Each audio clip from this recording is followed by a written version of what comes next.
ಗುರುದೇವ್, ಕನ್ಯಾ ರಾಶಿಯವರ ಜೂನ್ ತಿಂಗಳ ಭವಿಷ್ಯ ಯಾವ ರೀತಿ ಇರುತ್ತೆ, ಯಾವ ಕೆಲಸವನ್ನು ಮಾಡೋದ್ರಿಂದ ಅದೃಷ್ಟ ಬರುತ್ತೆ, ಎಲ್ಲವನ್ನ ಕೂಡ ಪರಿಪೂರ್ಣವಾಗಿ ತಿಳಿಸ್ಕೊಡ್ತಾ ಇದ್ದೇನೆ. ಮೊದಲನೇ ಸರಿ ನಮ್ಮ ಚಾನಲ್ಗೆ ಬಂದಿದ್ರೆ ದಯವಿಟ್ಟು ಸಬ್ಸ್ಕ್ರೈಬ್ ಮಾಡ್ಕೊಳ್ಳಿ, ಹಾಗೆ ಬೆಲ್ ಐಕಾನ್ ಕೂಡ ಕ್ಲಿಕ್ ಮಾಡ್ಕೊಳ್ಳಿ ಅಂತ ಹೇಳ್ತಾ, ಇದು ಕನ್ಯಾ ರಾಶಿಯವರ ಜೂನ್ ತಿಂಗಳ ಭವಿಷ್ಯ. ಹಿಂದಿನ ಸಂಚಿಕೆಯಲ್ಲಿ ಕನ್ಯಾ ರಾಶಿಯ ಗುರು ಸಂಚಾರ ಫಲವನ್ನು ತಿಳಿಸ್ಬೇಕಾದ್ರೆ ವಿಶೇಷವಾಗಿರ್ತಕ್ಕಂಥದ್ದು ಕನ್ಯಾ ರಾಶಿಯವರಿಗೆ ಈ ವಿಶೇಷವಾಗಿರ್ತಕ್ಕಂಥ ಮಣಿಗಳ ಬಗ್ಗೆ ತಿಳಿಸ್ಕೊಟ್ಟಿದ್ದೆ. ಇದನ್ನು ಧರಿಸೋದ್ರಿಂದ ಏನು ಲಾಭ ಆಗುತ್ತೆ, ಇದನ್ನು ಯಾವ ರೀತಿ ಧರಿಸ್ಬೇಕು ಅಂತ ಹೇಳಿ ಬಹಳಷ್ಟು ಜನ ಪ್ರಶ್ನೆಗಳನ್ನ ಕೇಳ್ತಾ ಇದ್ರಿ. ಅದೆಲ್ಲದಕ್ಕೂ ಕೂಡ ಉತ್ತರವನ್ನು ತಿಳಿಸ್ಕೊಡ್ತಾ ಇದ್ದೇನೆ. ಸಾಮಾನ್ಯವಾಗಿ ನಮಗೆ ಗೊತ್ತಿರತಕ್ಕಂಥದ್ದು ಪ್ರಮುಖ ರತ್ನಗಳು ಅಂದರೆ ಈ ನವರತ್ನ, ಈ ನವಗ್ರಹಗಳಿಗೆ ಸಂಬಂಧಪಟ್ಟಂತಹ ನವರತ್ನಗಳು. ಆದರೆ ಇವತ್ತಿನ ಒಂದು ಕಾಲಘಟ್ಟದಲ್ಲಿ ನವರತ್ನವನ್ನು ನೀವು ಧರಿಸ್ಬೇಕು ಅಂದರೆ ಅದು ಒರಿಜಿನಲ್ ಕ್ವಾಲಿಟಿ, ಒಳ್ಳೆ ಕ್ವಾಲಿಟಿಯ ನವರತ್ನಗಳನ್ನು ನೀವು ಧರಿಸ್ಬೇಕು ಅಂದರೆ ಬಹಳಷ್ಟು ಖರ್ಚು ಮಾಡ್ತಕ್ಕಂತಹ ಒಂದು ಪ್ರಮೇಯ ಉಂಟಾಗ್ತದೆ. ಹಾಗಾಗಿ ಸಾಮಾನ್ಯ ಜನರಿಗೆ ಇದು ಅವರ ಕೈಗೆ ಎಟಕದ ಬೆಲೆಯಲ್ಲಿ ಇರ್ತದೆ. ಹಾಗಾಗಿ ಇದರ ಉಪರತ್ನಗಳನ್ನು ಧರಿಸೋದು ಕೂಡ ಅಷ್ಟೇ ಒಂದು ನಿಮಗೆ ಬೆನಿಫಿಟ್ ಅನ್ನೋದು ಕೊಡುತ್ತದೆ. ಹಾಗೆ ನವರತ್ನಗಳನ್ನ ನೀವು ರಾಶಿಯನುಗುಣವಾಗಿ ಧರಿಸೋದ್ರಿಂದ ಕೆಲವೊಂದು ರಾಶಿಗಳಿಗೆ ನೀವು ಯಾವ ರತ್ನವನ್ನ ಧರಿಸಿರ್ತಿರಲ್ಲ ಆ ಗ್ರಹಗಳೇ ಬಾಧಕ ಸ್ಥಾನದಲ್ಲಿ ಕೂತಿರೋದ್ರಿಂದ ನೆಗೆಟಿವ್ ಕೂಡ ಆಗುವಂತಹ ಸಂಭವಗಳಿರ್ತದೆ. ಅದಕ್ಕಾಗಿ ಈ ಒಂದು ಉಪರತ್ನಗಳನ್ನ ನೀವು ಧರಿಸೋದ್ರಿಂದ ಯಾವುದೇ ರೀತಿಯಾದಂತಹ ನೆಗೆಟಿವ್ ಎಫೆಕ್ಟ್ಗಳು ಖಂಡಿತವಾಗ್ಲೂ ಕೂಡ ನಿಮಗೆ ಆಗುದಿಲ್ಲ. ಹಾಗಾಗಿ ವಿಶೇಷವಾದಂತದ್ದು ಈ ಎಲ್ಲಾ ರಾಶಿಗೆ ಅನುಗುಣವಾಗಿ ನಿಮ್ಮ ಪ್ರತಿಯೊಂದು ರಾಶಿಗೂ ಕೂಡ ಒಂದೊಂದು ರತ್ನಗಳನ್ನ ನಾವಿಲ್ಲಿ ಸಿದ್ಧಪಡಿಸಿರ್ತಕ್ಕಂಥದ್ದು. ಇದನ್ನ ಒಂದು ಬ್ರೇಸ್ಲೆಟ್ ರೂಪದಲ್ಲಿ, ಎಲಾಸ್ಟಿಕ್ ದಾರದಲ್ಲಿ ಬ್ರೇಸ್ಲೆಟ್ ರೂಪದಲ್ಲಿ ನಾವು ಮಾಡಿಕೊಟ್ಟಿದ್ದೇವೆ.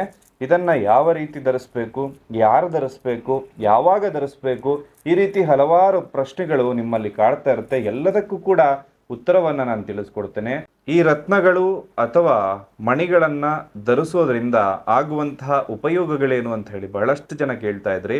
ಅದಕ್ಕೆ ಉತ್ತರ, ನಿಮ್ಮ ಯಾವುದೇ ಕೆಲಸ ಆಗ್ಬೇಕಾದ್ರೂ ಕೂಡ ದೈವ ಬಲ ಅಂತಕ್ಕಂಥದ್ದು ನಿಮ್ಮ ಜೊತೆ ಇದ್ದಾಗ ಮಾತ್ರ ಕೆಲಸ ಕಾರ್ಯಗಳು ಸುಸೂತ್ರವಾಗಿ ನಡೀತದೆ.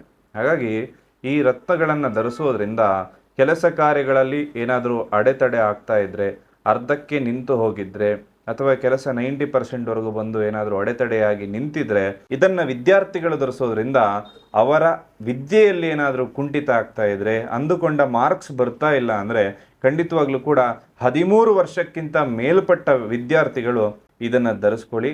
ಇದನ್ನ ನಿಮ್ಮ ಎಡಗೈಗೆ ಧರಿಸ್ಕೊಳ್ಳಿ ವಿದ್ಯಾರ್ಥಿಗಳು. ಇದರಿಂದ ನಿಮ್ಮ ವಿದ್ಯಾರ್ಜನೆಯಲ್ಲಿ ತುಂಬಾ ಯಶಸ್ಸು ಸಿಗುತ್ತೆ. ಹಾಗೆ ಗಂಡ ಹೆಂಡತಿ ಜೀವನದಲ್ಲಿ ಏನಾದರೂ ಸಣ್ಣ ಪುಟ್ಟ ಸಮಸ್ಯೆಗಳು, ದಿನನಿತ್ಯ ಕಲಹ ಜಗಳ ಆಗ್ತಾ ಇದ್ರೆ ಈ ಕ್ರಿಸ್ಟಲ್ಗಳನ್ನು ನೀವು ಧರಿಸೋದ್ರಿಂದ ನಿಮ್ಮ ಒಂದು ಗಂಡ ಹೆಂಡತಿ ಜೀವನದಲ್ಲಿ ಆಗ್ತಕ್ಕಂತಹ ಅಡೆತಡೆ, ಯಾವುದಾದ್ರೂ ಗ್ರಹಗತಿಯ ಒಂದು ಒತ್ತಡ ಅಥವಾ ಗ್ರಹಗತಿಯಿಂದ ಉಂಟಾಗ್ತಕ್ಕಂತಹ ತೊಂದರೆಗಳು, ನಿಮ್ಮ ದಶಾಭುಕ್ತಿ ಏನಾದರೂ ಹಾಳಾಗಿತ್ತು ಅಂದರೆ ಈ ಒಂದು ಕ್ರಿಸ್ಟಲ್ಗಳನ್ನು ನೀವು ಧರಿಸೋದ್ರಿಂದ ನಿಮ್ಮ ರಾಶಿಯಾಧಿಪತಿ ಹಾಗೂ ಗುರುವಿನ ಬಲ ಎರಡೂ ಕೂಡ ನಿಮಗೆ ಪ್ರಾಪ್ತಿಯಾಗೋದ್ರಿಂದ ಗಂಡ ಹೆಂಡತಿ ಜೀವನದಲ್ಲೂ ಕೂಡ ಅಭಿವೃದ್ಧಿ ಆಗುತ್ತೆ. ಹಾಗೆ ಆರೋಗ್ಯ ಸಮಸ್ಯೆಗಳು, ದೀರ್ಘಕಾಲದ ಆರೋಗ್ಯ ಸಮಸ್ಯೆಗಳಿಂದ ನೀವೇನಾದರೂ ಬಳಲ್ತಾ ಇದ್ರೆ ನಿಮ್ಮ ಗ್ರಹಗತಿಗಳು ನಿಮಗೆ ಸಹಾಯ ಮಾಡಿ ಇದನ್ನ ನೀವು ಧರಿಸೋದ್ರಿಂದ ನಿಮ್ಮ ಆರೋಗ್ಯದಲ್ಲೂ ಕೂಡ ಚೇತರಿಕೆ ಕಂಡಂತಹ ಬಹಳಷ್ಟು ಜನರನ್ನ ಕೂಡ ನಾನೇ ನೋಡಿದ್ದೇನೆ. ನೀವು ವ್ಯಾಪಾರ ಮಾಡ್ತಾ ಇದ್ದು ನಿಮ್ಮ ವ್ಯಾಪಾರ ಅಭಿವೃದ್ಧಿ ಆಗ್ತಾ ಇಲ್ಲ, ಅಥವಾ ನೀವು ಕೆಲಸಕ್ಕೆ ಹೋಗ್ತಾ ಇದ್ದೀರಿ ಪ್ರಮೋಷನ್ ಸಿಗ್ತಾ ಇಲ್ಲ, ನೋಡಿ ಎಲ್ಲದಕ್ಕೂ ಬೇಕಾಗಿರುವಂಥದ್ದು ಈ ಗ್ರಹಗತಿಗಳ ನಮಗೆ ಸಪೋರ್ಟ್ ಬೇಕಾಗ್ತದೆ. ಈ ರತ್ನಗಳನ್ನು ನೀವು ನಿಮ್ಮ ಕೈಯಲ್ಲಿ ಏನು ಧರಿಸ್ಕೊಳ್ತಿರಲ್ಲ, ಇದರಿಂದಾಗಿ ನಿಮ್ಮ ಗ್ರಹಗತಿಗಳು ನಿಮ್ಮ ರಾಶಿ ಅನುಗುಣವಾಗಿ ನಿಮ್ಮ ರಾಶಿಯಾಧಿಪತಿ ಹಾಗೂ ಗುರುವಿನ ಬಲ ಎರಡೂ ಕೂಡ ನಿಮಗೆ ಪ್ರಾಪ್ತಿ ಆಗ್ತದೆ. ಪ್ರತಿಯೊಬ್ಬರು ಕೂಡ ಇದನ್ನ ಧರಿಸ್ಕೊಳ್ಳಿ, ಇದರಿಂದ ಖಂಡಿತವಾಗ್ಲೂ ಕೂಡ ನಿಮಗೆ ಶುಭ ಆಗುತ್ತೆ. ಬಹಳ ಟೈಮಿಂದ ಕೋರ್ಟ್ ಕೇಸ್ ಆಗ್ತಾ ಇದ್ದು, ಬಹಳ ಅಲದಾಟ ಆಗ್ತಾ ಇತ್ತು, ಬಹಳ ಸರಿ ಏನೋ ನಿಮಗೆ ಶತ್ರುಗಳು ತುಂಬಾ ತೊಂದರೆ ಕೊಡ್ತಾ ಇದ್ದಾರೆ, ಕೋರ್ಟ್ ಕೇಸ್ ಸಮಸ್ಯೆ ಬಗೆಹರಿತಾ ಇಲ್ಲ, ಅಥವಾ ಶತ್ರುಗಳ ಉಪಟಳ ತುಂಬ ಜಾಸ್ತಿ ಆಗಿದೆ, ಏನೇ ಮಾಡಿದ್ರು ಕೂಡ ನೀವು ಒಂದು ನ್ಯಾಯದಾರಿಯಲ್ಲಿ ಹೋಗ್ತಾ ಇದ್ರು ಕೂಡ ಶತ್ರುಗಳು ಬಂದು ತೊಂದರೆ ಕೊಡ್ತಾ ಇದ್ದಾರೆ ಅಂದರೆ ಖಂಡಿತವಾಗ್ಲೂ ಇದು ಧರಿಸೋದ್ರಿಂದ ನಿಮ್ಮ ಗ್ರಹಗತಿಗಳು ಸ್ಟ್ರಾಂಗ್ ಆಗುತ್ತೆ. ಹಾಗೂ ಶತ್ರು ಬಾಧೆ, ಕೋರ್ಟ್ ಕೇಸ್ ವಿಚಾರಗಳು ಕೂಡ ನಿವಾರಣೆ ಆಗುತ್ತೆ. ಬಹಳ ಸಮಯದಿಂದ ಭೂಮಿಯನ್ನ ಖರೀದಿ ಮಾಡಲಿಕ್ಕೆ ನೋಡ್ತಾ ಇದ್ದೀರಿ, ಅದು ಸಾಧ್ಯ ಆಗ್ತಾ ಇಲ್ಲ, ಏನೋ ಅಡೆತಡೆಗಳು ಬರ್ತಾ ಇದೆ, ಮನೆ ತಗೊಳಕ್ಕಾಗ್ತಾ ಇಲ್ಲ. ಖಂಡಿತವಾಗ್ಲೂ ಕೂಡ ಈ ರತ್ನಗಳನ್ನು ಧರಿಸ್ಕೊಳ್ಳಿ, ನಿಮ್ಮ ಗ್ರಹಗತಿಗಳು ನಿಮಗೆ ಸಪೋರ್ಟ್ ಮಾಡುತ್ತೆ. ಇದನ್ನ ಯಾರೆಲ್ಲ ಧರಿಸ್ಬೋದು? ಹೆಣ್ಣು ಮಕ್ಕಳು ಹಾಕೋಬೋದಾ, ಮಕ್ಕಳು ಹಾಕೋಬೋದಾ, ವೃದ್ಧರು ಹಾಕೋಬೋದಾ? ಖಂಡಿತವಾಗ್ಲೂ ಕೂಡ ಉತ್ತರವನ್ನ ಕೊಡ್ತಾ ಇದ್ದೇನೆ. ನೋಡಿ, ಈ ರತ್ನಗಳನ್ನ 13 ವರ್ಷಕ್ಕೆ ಮೇಲ್ಪಟ್ಟ ಯಾರಾದರೂ ಕೂಡ ಇದನ್ನ ಧರಿಸ್ಬೋದು. ಹೆಣ್ಣು ಗಂಡು ಅನ್ನೋ ಒಂದು ಯಾವುದೇ ಭೇದ ಭಾವ ಇಲ್ಲದೆ ಖಂಡಿತವಾಗ್ಲೂ ಕೂಡ ಯಾವ ರೀತಿ ಉಂಗುರಗಳನ್ನ, ಈ ಹವಳಗಳನ್ನ ಅಥವಾ ಯಾವ ಯಾವ ರತ್ನಗಳನ್ನು ನೀವು ಧರಿಸ್ತಾ ಇದ್ರಿ ಕೈಯಲ್ಲಿ, ಅದರ ಬದಲಿಗೆ ಇದಿರೋದಷ್ಟೇ. ಹಾಗಾಗಿ ಇದು ಖಂಡಿತವಾಗ್ಲೂ ಕೂಡ ಕಲ್ಲಿಂದನೇ ಮಾಡಿರ್ತಕ್ಕಂಥದ್ದು.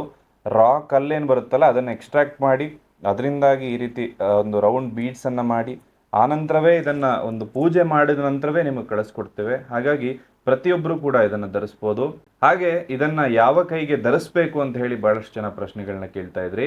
ನೀವೇನಾದರೂ 35 ವರ್ಷಕ್ಕೆ ಒಳಪಟ್ಟಿದ್ರೆ ನಿಮ್ಮ ಎಡಗೈಗೆ ಧರಿಸ್ಕೊಳ್ಳಿ, 35 ವರ್ಷಕ್ಕೆ ಮೇಲ್ಪಟ್ಟಿದ್ರೆ ನಿಮ್ಮ ಬಲಗೈಗೆ ಧರಿಸ್ಕೊಳ್ಳಿ.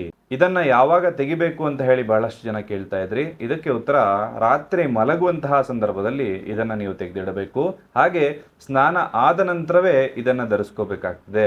ಮನೆಯಿಂದ ಹೊರ ಹೋಗೋದಕ್ಕಿಂತ ಮುಂಚೆ ಖಂಡಿತವಾಗ್ಲೂ ಧರಿಸ್ಕೊಂಡೇ ಇದನ್ನ ಹೊರಗಡೆ ಹೋಗಿ. ಖಂಡಿತವಾಗ್ಲೂ ನಿಮ್ಮ ಕೆಲಸ ಕಾರ್ಯ ಯಾವುದೇ ಅಡೆತಡೆ ಇಲ್ಲದೆ ಕೂಡ ಸಕ್ಸಸ್ ಆಗುತ್ತೆ. ಇದನ್ನ ಮಾಂಸಾಹಾರ ತಿನ್ಕೊಂಡು ಧರಿಸ್ಕೋಬೋದಾ ಅಂತ ಹೇಳಿ, ಯದ್ಭಾವಂ ತದ್ಭವತಿ ಅಂತ ಹೇಳ್ತಕ್ಕಂಥದ್ದು. ಇದನ್ನ ಖಂಡಿತವಾಗ್ಲೂ ಕೂಡ ಧರಿಸ್ಕೊಂಡೇ ಇರಬಹುದು. ಇನ್ನಷ್ಟು ಜನ ಕೇಳ್ತಾ ಇದ್ದಂತಹ ಪ್ರಶ್ನೆ, ಹೆಣ್ಣು ಮಕ್ಕಳು ಅವರ ರಜಾ ದಿನಗಳಲ್ಲಿ ಇದನ್ನ ಧರಿಸ್ಬೋದಾ ಅಂತ. ಖಂಡಿತವಾಗ್ಲೂ ಕೂಡ ಧರಿಸ್ಬೋದು. ಆದ್ರೆ 5 ದಿನ ಕಳೆದ ನಂತರದಲ್ಲಿ ಇದನ್ನ ಶುದ್ಧ ಮಾಡಬೇಕಾಗತ್ತೆ. ಇದನ್ನ ಶುದ್ಧ ಮಾಡೋದು ಹೇಗೆ ಅಂತ ಹೇಳಿ ಬಹಳಷ್ಟು ಜನಕ್ಕೆ. ಇದನ್ನ ಶುದ್ಧ ಮಾಡಲಿಕ್ಕೆ ಹರಿಯುವ ನೀರನ್ನ ಉಪಯೋಗಿಸ್ಬೋದು. ಹರಿಯುವ ನೀರಂದ್ರೆ ನದಿನೇ ಆಗ್ಬೇಕು ಅಂತ ಇಲ್ಲ.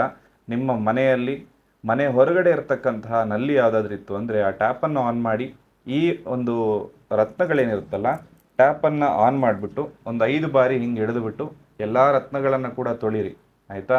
ಈ ರೀತಿ ತೊಳೆಯೋದ್ರಿಂದ ಎಲ್ಲವೂ ಕೂಡ ಶುದ್ಧ ಆಗುತ್ತೆ, ಅದರಲ್ಲಿರೋ ನೆಗೆಟಿವಿಟಿ ಎಲ್ಲ ಹೋಗುತ್ತೆ. ಇದು ಸುಲಭವಾದ ರೀತಿಯಲ್ಲಿ ಮಾಡ್ತಕ್ಕ. ಇನ್ನಷ್ಟು ಶುದ್ಧ ಮಾಡುವ ತಂತ್ರಗಳೇನು ಅಂದರೆ, ಒಂದು ಹುಣ್ಣಿಮೆಯ ದಿನ ಚಂದ್ರನ ಬೆಳಕಲ್ಲಿ ಈ ಕ್ರಿಸ್ಟಲ್ಗಳನ್ನು ಖಂಡಿತವಾಗ್ಲೂ ಚಂದ್ರನ ಬೆಳಕಿಗೆ ರಾತ್ರಿ ಪೂರ್ತಿ ಇಡಿ. ಇದರಿಂದಾಗಿ ಈ ಎಲ್ಲ ಕ್ರಿಸ್ಟಲ್ಗಳು ಕೂಡ ತುಂಬ ಚಾರ್ಜ್ ಆಗುತ್ತೆ. ಈ ರೀತಿ ಚಾರ್ಜ್ ಮಾಡೋದ್ರಿಂದ ಖಂಡಿತವಾಗ್ಲೂ ನಿಮ್ಮ ಕೆಲಸ ಕಾರ್ಯಗಳಲ್ಲಿ ಸಕ್ಸಸ್ ಆಗುತ್ತೆ. ಹಾಗೂ ಇದು ಇನ್ನಷ್ಟು ನಿಮಗೆ ಶುಭ ಫಲವನ್ನ ಕೊಡುತ್ತೆ.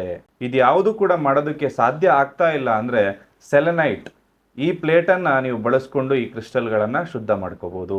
ಹಾಗೆ ನಿಮ್ಮ ಒಂದೊಂದು ಸಮಸ್ಯೆಗೂ ಕೂಡ ಈ ಕ್ರಿಸ್ಟಲ್ಗಳಿಂದ ಪರಿಹಾರವನ್ನು ಕಂಡ್ಕೋಬಹುದು. ಖಂಡಿತವಾಗ್ಲೂ ಕೂಡ ಇದೆಲ್ಲವನ್ನ ಕೂಡ ಮಾಡಿ ಈ ಕ್ರಿಸ್ಟಲ್ಗಳನ್ನು ಈಗಾಗಲೇ ಬಹಳಷ್ಟು ಜನ ಧರಿಸ್ಕೊಂಡಿದ್ದೀರಾ. ಖಂಡಿತವಾಗ್ಲೂ ನಿಮಗೂ ಕೂಡ ಒಳ್ಳೆ ಶುಭದಾಯಕ ಫಲಗಳು ಕೂಡ ಪ್ರಾಪ್ತಿ ಆಗ್ತಾ ಇರುತ್ತದೆ.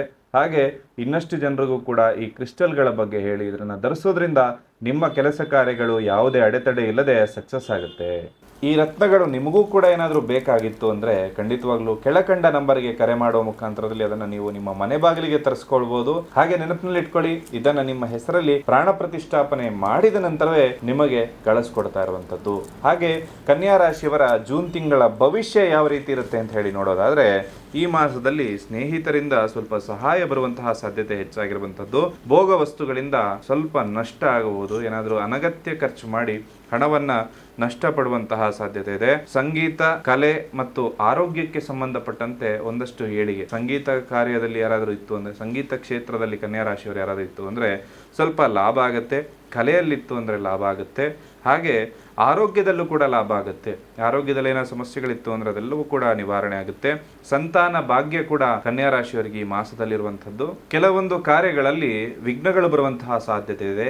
ಯಾವುದೇ ಕೆಲಸಕ್ಕೆ ಹೋಗುವ ಮುಂಚೆ ವಿಘ್ನ ನಿವಾರಕ ಗಣೇಶನ ಒಂದು ಸ್ತುತಿಯನ್ನ ಜಪಿಸ್ತಾ ಹೋಗಿ. ಖಂಡಿತವಾಗ್ಲೂ ನಿಮ್ಮ ಕೆಲಸ ಕಾರ್ಯಗಳು ಸಿದ್ಧಿಯಾಗುತ್ತೆ. ಯಾವುದೇ ತೊಂದರೆಗಳಿಲ್ಲದೆ ವೈದ್ಯರ ಸಲಹೆಯನ್ನು ಪಡ್ಕೋಬೇಕಾಗತ್ತೆ. ಏನಾದರೂ ಒಂದು ಸಣ್ಣ ಪುಟ್ಟ ಸಿಂಪ್ಟಮ್ಸ್ ಏನಾದರೂ ಸ್ವಲ್ಪ ನೆಗೆಟಿವ್ ಅಂತ ನಿಮ್ಮ ಆರೋಗ್ಯದಲ್ಲಿ ನಿಮಗೆ ಏನಾದರೂ ಅನ್ಈಸಿ ಫೀಲ್ ಆಗ್ತಾ ಇತ್ತು ಅಂದರೆ ದಯವಿಟ್ಟು ವೈದ್ಯರ ಸಲಹೆಯನ್ನು ಪಡ್ಕೊಳ್ಳಿ. ಯಾಕಂದ್ರೆ ಸಣ್ಣ ಪುಟ್ಟ ವಿಚಾರ ಅಂತ ನೀವು ಕೇರ್ಲೆಸ್ ಮಾಡಿ ಅದು ದೊಡ್ಡದಾಗಿ ಸಮಸ್ಯೆ ಕೊಡುವಂತಹ ಸಾಧ್ಯತೆ ಕೂಡ ಹೆಚ್ಚಾಗಿರುವಂಥದ್ದು. ಹಾಗೆ ಗುಪ್ತ ವ್ಯವಹಾರಗಳನ್ನು ಯಾರಾದರೂ ನಡೆಸ್ತಾ ಇದ್ರೆ, ಒಂದು ಜೂಜಾಡ್ತಕ್ಕಂಥದ್ದಾಗಿರ್ಬೋದು ಅಥವಾ ಗುಪ್ತವಾಗಿ ಸರ್ಕಾರದ ಕಣ್ಣಿಗೆ ಕಾಣದಂಗೆ ವ್ಯವಹಾರಗಳನ್ನ ಮಾಡುವಂಥದ್ದು, ಎಲ್ಲವೂ ಕೂಡ ಸದ್ಯದ ಮಟ್ಟಿಗೆ ಲಾಭವನ್ನು ಕೊಡುವುದು. ಆದರೆ ಮುಂದಿನ ದಿನದಲ್ಲಿ ಖಂಡಿತವಾಗ್ಲೂ ಕೂಡ ನೀವು ಸರ್ಕಾರದ ಕಣ್ಣಿಗೆ ಬಿದ್ದು ತೊಂದರೆ ಆಗುತ್ತೆ. ಆದಷ್ಟು ಅದನ್ನ ಅವಾಯ್ಡ್ ಮಾಡ್ಕೊಳ್ಳೋದು ತುಂಬಾ ಒಳ್ಳೆಯದಾಗುತ್ತೆ. ಕನ್ಯಾ ರಾಶಿಯವರು ನಿಮ್ಮ ಸಂಗಾತಿಯಿಂದ, ಗಂಡಾಗ್ಲಿ ಹೆಂಡತಿಯಾಗ್ಲಿ, ನೀವು ಅವರಿಂದ ಏನಾದರೂ ಎಕ್ಸ್ಪೆಕ್ಟೇಷನ್ ಇಟ್ಕೊಂಡಿದ್ರೆ ಖಂಡಿತವಾಗ್ಲೂ ಎಕ್ಸ್ಪೆಕ್ಟೇಷನ್ ಹರ್ಟ್ಸ್ ಅಂತ ಹೇಳುವಂಗೆ ಈ ತಿಂಗಳಲ್ಲಿ ಅವ್ರು ನೀವೇನೋ ಬಯಸಿರ್ತೀರಿ, ಅದು ಅವರಿಂದ ಪೂರೈಕೆ ಮಾಡೋದಕ್ಕೆ ಆಗದೆ ಇರ್ಬೋದು. ಅಥವಾ ಅವರೇನೋ ಕೊಡ್ತಾರೆ, ದುಡ್ಡು ಕೇಳಿದ್ದೀನಿ ಕೊಡ್ತಾರೆ ಅಂತ ಅಂದ್ಕೊಂಡು ನಿಮ್ಮ ಸಂಗಾತಿಯೇ ನಿಮಗೆ ಸಹಾಯ ಮಾಡದೆ ಹೋಗುವಂತಹ ಪರಿಸ್ಥಿತಿ ನಿರ್ಮಾಣ ಆಗ್ಬೋದು. ಇದರಿಂದಾಗಿ ಇಬ್ಬರ ನಡುವೆ ಜಗಳ ಆಗುವಂಥ ಸಾಧ್ಯತೆ ಇತ್ತು. ಖಂಡಿತವಾಗ್ಲೂ ಇದನ್ನು ಅವಾಯ್ಡ್ ಮಾಡ್ಕೊಳ್ಳಿ. ಆದಷ್ಟು ಅದನ್ನು ನೀವು ಅವಾಯ್ಡ್ ಮಾಡ್ಕೊಳ್ಳೋದ್ರಿಂದ ನಿಮ್ಮ ಕೆಲಸ ಕಾರ್ಯಗಳು ಯಾವುದೇ ಅಡೆತಡೆ ಇಲ್ದಂಗೆ ಚೆನ್ನಾಗಾಗುತ್ತೆ. ಹಣ ವ್ಯವಹಾರ ಯಾವಾಗಲೂ ಕೂಡ ನಿಮಗೆ ಲಾಭವನ್ನೇ ಕೊಡುತ್ತೆ. ಹಾಗೆ ಷೇರು ಮಾರ್ಕೆಟಲ್ಲಿ ಈ ತಿಂಗಳು ನಿಮಗೆ ಶುಭದಾಯಕ ಫಲವನ್ನು ನೀವು ನಿರೀಕ್ಷೆ ಮಾಡ್ಬೋದು. ಹಾಗೆ ಯಾರಾದರೂ ವಾಹನ ಚಲಾವಣೆ ಮಾಡುವಂಥವರು, ವಾಹನ ವ್ಯಾಪಾರಿಗಳು ಯಾರಾದಿದ್ರು ಅಂದರೆ ಖಂಡಿತವಾಗ್ಲೂ ಕೂಡ ನಿಮಗೆ ಲಾಭ ಆಗುತ್ತೆ.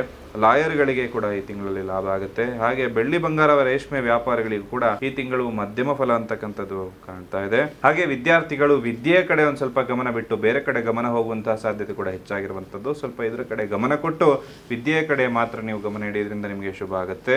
ಕನ್ಯಾ ರಾಶಿಯವರು ಈ ಮಾಸದಲ್ಲಿ ಸುಬ್ರಹ್ಮಣ್ಯ ಸ್ವಾಮಿಯ ಅಷ್ಟೋತ್ತರವನ್ನ ದಿನನಿತ್ಯ ಜಪ ಮಾಡ್ಕೊಳ್ಳಿ. ಇದರಿಂದಾಗಿ ನಿಮಗೆ ಬರಬಹುದಾದಂತಹ ಸಮಸ್ಯೆಗಳು ಕೂಡ ಸಂಪೂರ್ಣವಾಗಿ ನಿವಾರಣೆ ಆಗುತ್ತೆ. ಓಂ ಗುರುಭ್ಯೋ ನಮಃ ಅಂತ ಹೇಳಿ 1,00,000 ಬಾರಿ ಆದ್ರೂ ಸರಿ ಜಪವನ್ನ ಮಾಡ್ಕೊಳ್ಳಿ. ಅಂದ್ರೆ ಕೌಂಟ್ಲೆಸ್ ಟೈಮ್ಸ್ ಅದನ್ನ ಜಪ ಮಾಡ್ಕೊಳ್ಳೋದು ನಿಮಗೆ ಶುಭ ಆಗುತ್ತೆ. ಯಾವ ಫ್ರೀ ಇದ್ದಾಗ ಓಂ ಗುರುಭ್ಯೋ ನಮಃ, ಓಂ ಗುರುಭ್ಯೋ ನಮಃ, ಗುರುಭ್ಯೋ ನಮಃ ಅಂತೇಳಿ ಜಪ ಮಾಡ್ಕೊಂತಾನೆ ಹೋಗಿ. ಖಂಡಿತವಾಗ್ಲೂ ಬರಬಹುದಂತಹ ಕಷ್ಟಗಳೆಲ್ಲವೂ ಕೂಡ ನಿವಾರಣೆ ಆಗುತ್ತೆ. ಈ ಮಾಸದಲ್ಲಿ ನೀವು ಅಂದುಕೊಂಡ ಕೆಲಸ ಕಾರ್ಯಗಳೆಲ್ಲವೂ ಕೂಡ ಸಿದ್ಧಿಯಾಗ್ಲಿ, ಹಾಗೆ ನಿಮ್ಮ ಇಷ್ಟಾರ್ಥಗಳೆಲ್ಲವೂ ಕೂಡ ಸಿದ್ಧಿಯಾಗ್ಲಿ ಅಂತ ಹೇಳಿ ಭಗವಂತನಲ್ಲಿ ಪ್ರಾರ್ಥನೆ ಮಾಡ್ತಾ ಸರ್ವೇ ಜನಃ ಸುಖಿನೋ ಭವಂತು.